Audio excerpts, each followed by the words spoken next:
Julian Assange, history's most notable journalist, is hardly mentioned by mainstream media or even truthers anymore.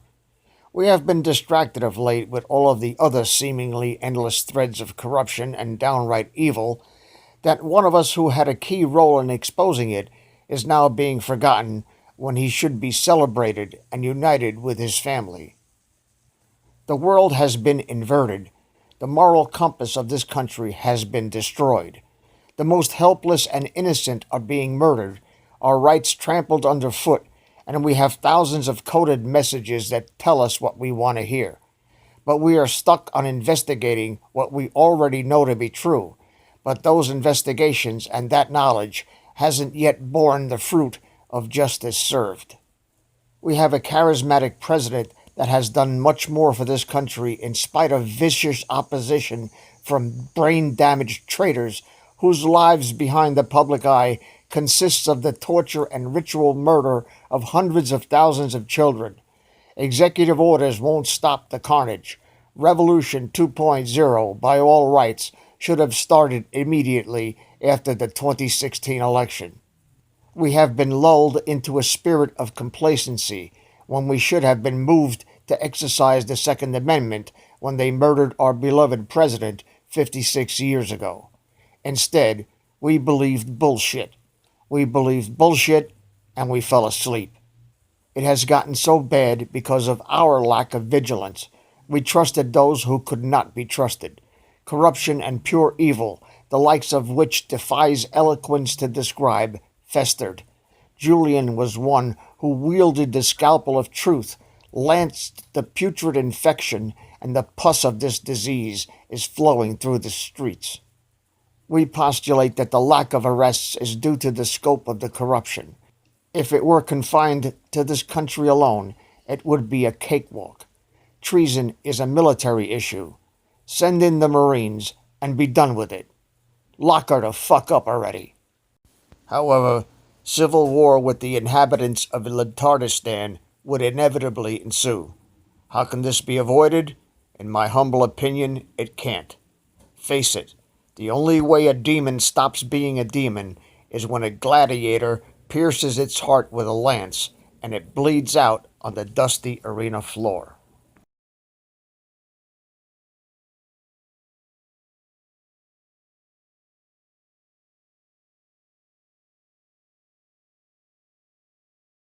It's an honor today to be here. I think Roger has just arrived to introduce Roger Waters.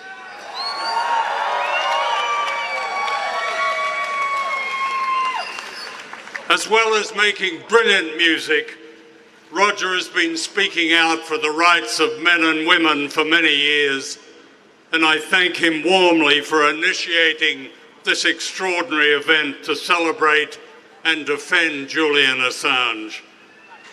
Roger regards Julian as a hero, and so do I. And it'll be a pleasure to introduce Julian's brother, Gabriel, who is here from Melbourne. Gabriel went with me recently to visit Julian in Belmarsh prison and was deeply moved by the treatment of his brother.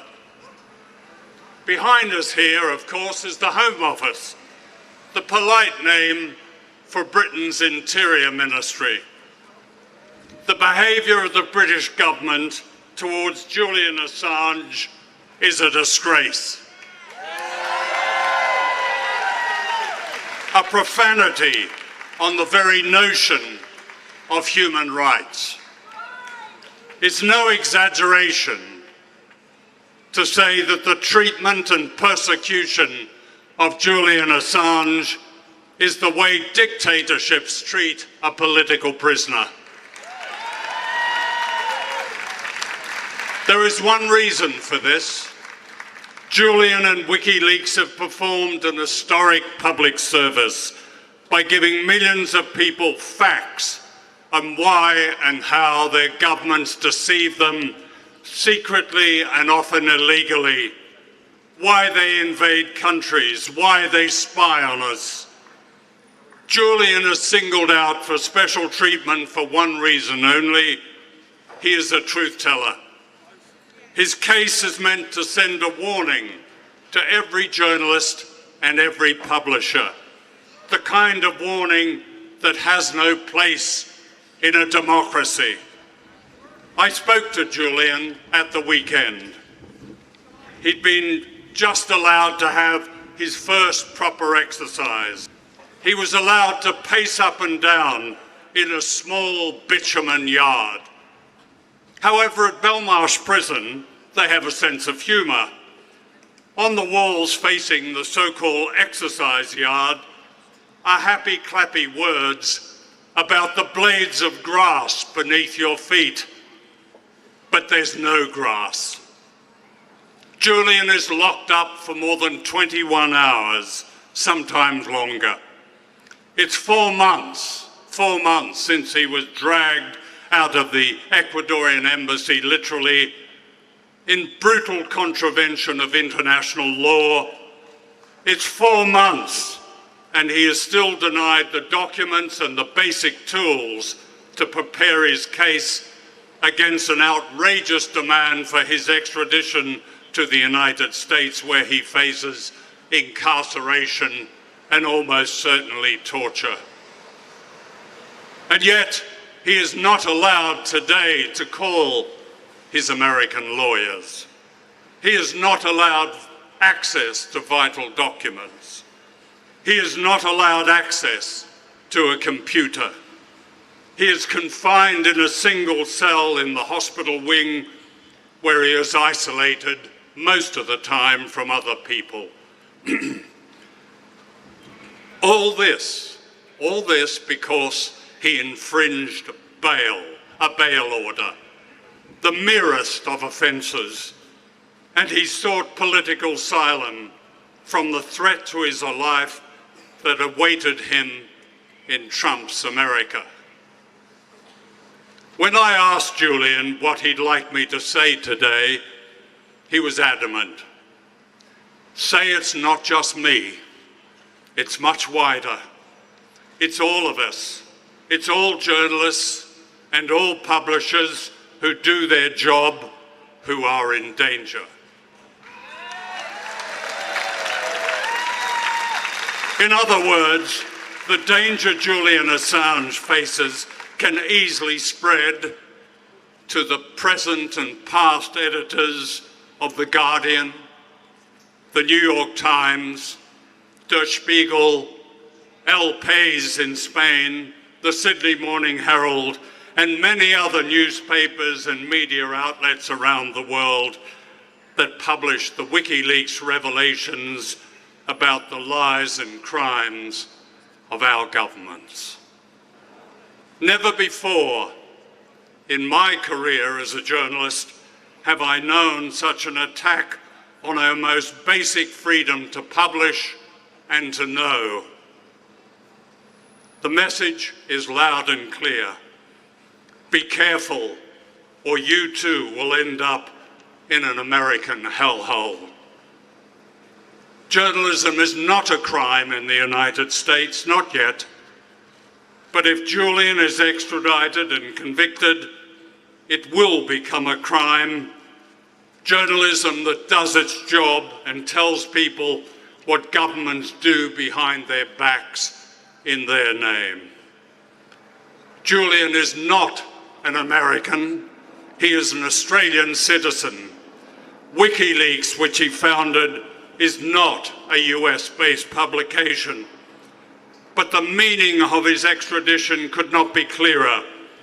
No matter who you are or where you are, if you expose the crimes of government, you will be hunted down, kidnapped, and sent to the US as a spy. 17 out of the 18 charges that Julian faces in America relate to the routine work of an investigative journalist, which is protected under the First Amendment of the US Constitution. The 18th charge about hacking doesn't even relate to him, and even the prosecution over there say that. The whole thing is a sham. The US prosecutors know it's a sham. A federal judge recently declared effectively it's a sham. The British government know it's a sham. The Australian government knows it's a sham. That's why Julian is locked up more than 21 hours a day in a maximum security prison and treated worse than a murderer. Why is that? Why is he not protected by international law, as the United Nations Working Party has demanded? He is to be made an example, that's why. What happens to Julian Assange and to Chelsea Manning is meant to intimidate us, to frighten us into silence. And the moment that we fall silent, it's over. By defending Julian Assange, we defend our most sacred rights. Speak up now, or wake up one morning to the silence of a new kind of tyranny. The choice is ours. Thank you. Hello, this is Dave from Net for Truth USA Whirlwind Revolt. It is a beautiful day out here. It's September 3rd, 2019. Now, we all were hoping that something would come of this Julian Assange thing, and we all were hoping that the 19 charges against him were a ruse to get him here, where he could be put into witness protection and testify against the deep state. We know that Julian Assange holds the keys, or some of the keys at least, to the takedown of this global cabal. This is a worldwide thing. This is just not confined to corruption within this government. It is based in, I believe, based in England, in the UK, with the Pettivore Queen, who should have been taken out a long time ago. And this simply cannot be allowed to happen, the same way that the deep state, I believe, planned to assassinate or to arkancide Jeffrey Epstein. Because once a rat is trapped, he or she is going to snitch on the other rats. And snitching cannot be tolerated. It's part of their little deal that they have with the devil. This is almost beyond comprehension. It's beyond anybody's imagination. And I don't know when it's going to be, but there's either one of two things true here. Either Donald Trump is besieged by things that we have no way of knowing about, and that's what's holding up the D-class and holding up the arrests that should have happened 3 years ago, or he himself is compromised, because I don't see any high-level arrests. Now, we know what happened in Saudi Arabia. The people who were involved in the corruption that led to 9/11, some of them were crucified. Literally crucified. Nobody's telling you this, but I'm telling you. Mr. President, I am 68 years old, and when I was 19, I took an oath to defend this country from all enemies, foreign and domestic. Nobody has relieved me of my oath, and I wouldn't be relieved of it if it were possible. I went to fight a bullshit war that should have never been started, based on a lie. the Gulf of Tonkin incident. And my father, before me, went and fought the Nazis in a war that should have never been involved in, under similar circumstances. Lies and bullshit stories told by the mainstream media that are in cahoots with this corporate deep state and the military-industrial complex that John F. Kennedy talks about. And it's high time that somebody puts an end to it. You want to kill our children? You want to turn this country into another third world shithole? You'll do it over my dead body and over the dead bodies of other patriots who are going to take this cabal down once and forever. Them and their entire bloodlines. These people do not deserve to breathe air on this planet. I just cannot. I have enough trouble doing me. And these people want to control the whole fucking planet. What is their problem? Send the military in and seize the Rothschilds, the whole family. Seize the pursuers, the whole clan. Seize the Rockefellers, the Soroses, and all the other elite above-the-law scumbags and put them against the wall, pay-per-view, and I'll mortgage the house to pay for it if I have to.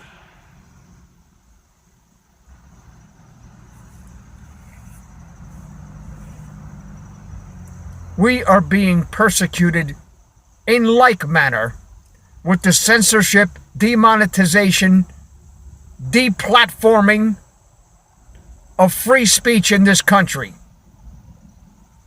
And believe me, ladies and gentlemen, the First Amendment wasn't written to be the First Amendment because it had second priorities to anything else. Without the First Amendment, this country isn't worth a lit fart in a wool mitten. And they've already taken it from us. They can't outright just say it, but they've done it. It's high treason, punishable by death.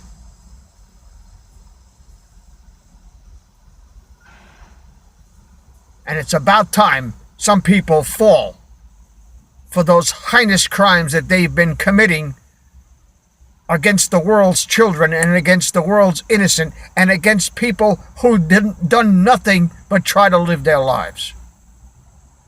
I, for one, don't need the government to do a fucking thing for me, but come and get my garbage and my recycle every day. And if you don't want to do that, good. I'll stop paying my taxes and you can suck wind.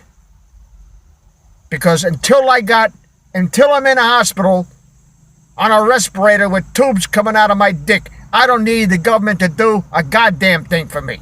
I am perfectly capable of defending myself. And you are too.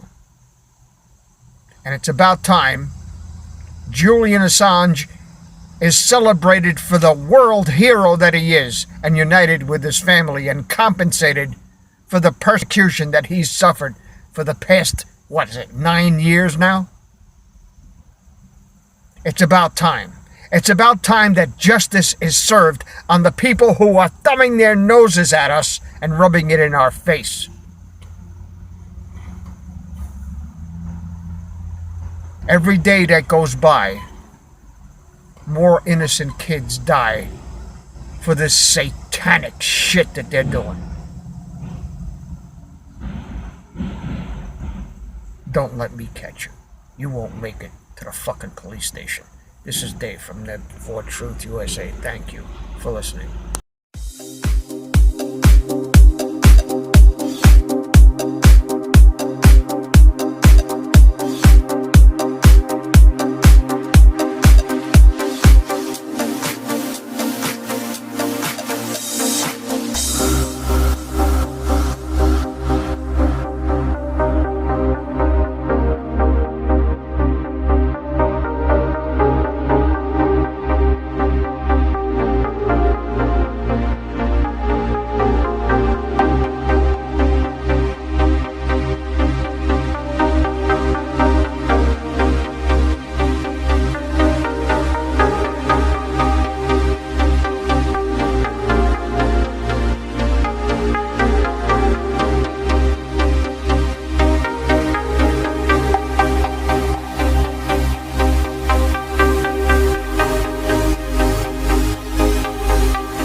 Please subscribe to our backup channels, Whirlwind Revolt, Inglorious Patriots, and Net4Truth USA 2 Patriot channel. You can also find us at Net4Truth USA on BitChute. We fly so close to the target, we're on our 4th fighter jet. We will be relentless truth seekers until the enemies of freedom are defeated. You can support this channel by using the links in the description, but for a $100 donation, I will personally send you a autographed hardcover special edition copy of Land of Childhood's Fears. Also, visit my bookstore at lulu.com/Net4Truth USA. If you are viewing this video on BitChute, you can use the links in the description to support us, or simply click the green $ dot on our video to support this channel. Thank you. Links are in the description section.